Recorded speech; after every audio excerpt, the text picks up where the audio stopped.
جوانی کی توبہ، جوانی کی عبادت، ایک نوجوان کا روح پرور واقعہ۔ حضرت محدث ابن جوزی رحمۃ اللہ علیہ نے لکھا ہے، حضرت حبیب اجمی ایک بزرگ تھے۔ ان کے پاس ایک شخص آتا تھا، بڑا مالدار شخص تھا۔ ایک ہی بیٹی تھی، وہ بھی ٹانگوں سے معذور تھی۔ آپ اکثر اس کو کہتے کہ تو توبہ کر، اللہ سے رجوع کر۔ وہ اکثر آتا اور کہتا کہ ٹھیک ہو جاؤں گا، ایک ہی تو بیٹی ہے، کہاں دولت لے کے جاؤں گا۔ حضرت حبیب اجمی جب بھی اس کو کہتے وہ یہی کہتا کہ بہت جلد ٹھیک ہو جاؤں گا، توبہ کر لوں گا۔ ایک دن سویرے سویرے توبہ کرنے آ گیا۔ آپ نے کہا کیا ہوا؟ تو وہ شخص کہنے لگا، حضرت جی کل ایک 15 سال کا نوجوان مجھے توبہ کروا گیا۔ حضرت حبیب اجمی کہنے لگے وہ کیسے؟ تو کہنے لگا کہ حضرت جی کل میں منڈی گیا تھا، کچھ سامان خریدنا تھا، تو بازار میں سے میں نے 10 کلو مچھلی خرید لی، باقی بھی سامان تھا، خود لے کے جا نہیں سکتا تھا۔ سڑک پر مزدور بیٹھے تھے، ان میں 14-15 سال کی ایک نوجوان تھا، چہرے پر بڑی روشنی تھی۔ میں نے کہا بیٹے مزدوری کرو گے؟ کہنے لگا حضور مزدوری بھی کرتا ہوں، پڑھائی بھی کرتا ہوں، اور جو اللہ کا منظور ہو تو اس کی عبادت بھی کرتا ہوں۔ میں نے اس سے کہا کہ یہ سامان ہے، فلاں جگہ پہنچانا ہے، کیا لوگے؟ کہنے لگا 3 دینار لوں گا۔ سودا طے ہو گیا، میں اس نے سامان اٹھایا۔ کہیں راستے میں زور کا وقت ہو گیا، کہنے لگا چچا اگر اجازت ہو تو نماز پڑھ لوں۔ سامان رکھا ہوا نماز پڑھنے چلا گیا۔ اب باقی لوگ دیر سے، بچہ جلدی آ گیا۔ میں نے کہا بیٹے آپ جلدی آ گئے؟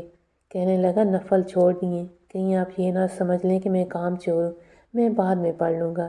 دوپہر کا وقت تھا، رمضان بھی نہیں تھا۔ میں اس نوجوان کو گھر لے گیا اور میں نے اپنی بیوی سے کہا بڑا نیک ہے، نمازی، اور راستے میں یہ بھی ہوا کہ میں نے اسے کہا سامان تھوڑی دیر کے لیے مجھے دے دو، بڑی گرمی ہے، پسینہ آ رہا ہے، میں اٹھا لیتا ہوں۔ کہنے لگا نہیں چچا، حلال رزق کماتا ہوں، اگر سامان آپ اٹھائیں گے تو میں 3 دینار پورے نہیں لوں گا، پھر پیسے کم کروں گا۔ میں نے طے کیا ہے تو میں ہی اٹھاؤں گا۔ میں نے اپنی بیوی کو بتایا تو وہ بڑی متاثر ہوئی، کہنے لگی کھانا پاک کیا ہے، اسے کہو روٹی کھا لے۔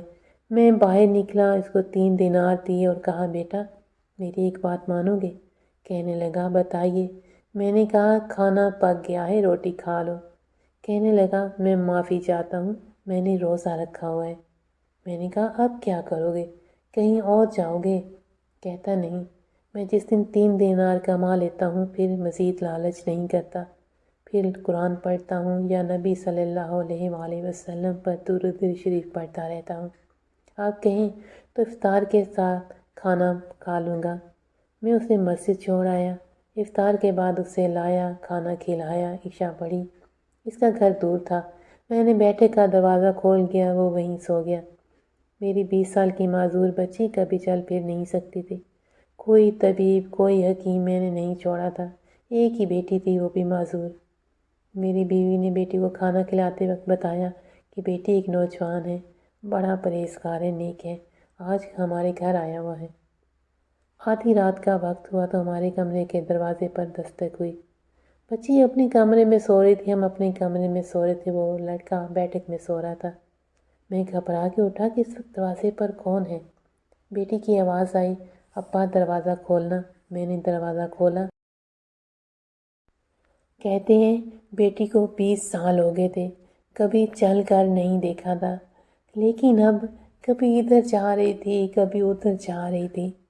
کہتی ہے الحمدللہ میں ٹھیک ہو گئی ہوں، اللہ نے میری ٹانگیں ٹھیک کر دی ہیں۔ ہم دونوں رونے لگے، یا اللہ تو کتنا کریم ہے۔ بیٹی سے پوچھا یہ سارا کچھ کیسے ہوا؟ کہنے لگی آپ نے کہا تھا نا کہ ایک نیک نوجوان آیا ہوا ہے، میرے دل میں یوں ہی خیال آیا کہ اللہ اگر وہ واقعی ہی نیک ہے، اس کے صدقے مجھے شفا ہی دے دے۔ ابھی میری دعا لبوں پر ہی تھی کہ اللہ نے فضل کر دیا، مجھے شفا دے دی۔ سبحان اللہ۔ کہتے ہیں ہم دوڑ کے اس لڑکی کے کمرے میں گئے، دروازے پر ہاتھ رکھا تو وہ پہلے سے کھولا ہوا تھا، لڑکا وہاں موجود نہ تھا۔ ایک خط چھوڑ گیا تھا، لکھا تھا اگر تم لوگوں کو مجھ سے محبت ہو گئی ہے تو میرے پیچھے نہ دوڑنا، اس رب کی بارگاہ میں جھکنا جس رب نے میرے اوپر بھی فضل کیا ہے وہ تمہارے اوپر بھی فضل کیا ہے۔ سبحان اللہ۔ جوانی کی عبادت اللہ کو بہت پسند ہے۔ اللہ تعالیٰ اس نوجوان سے محبت فرماتا ہے جو اپنی جوانی کو اللہ تعالیٰ کی فرما برداری میں گزارے۔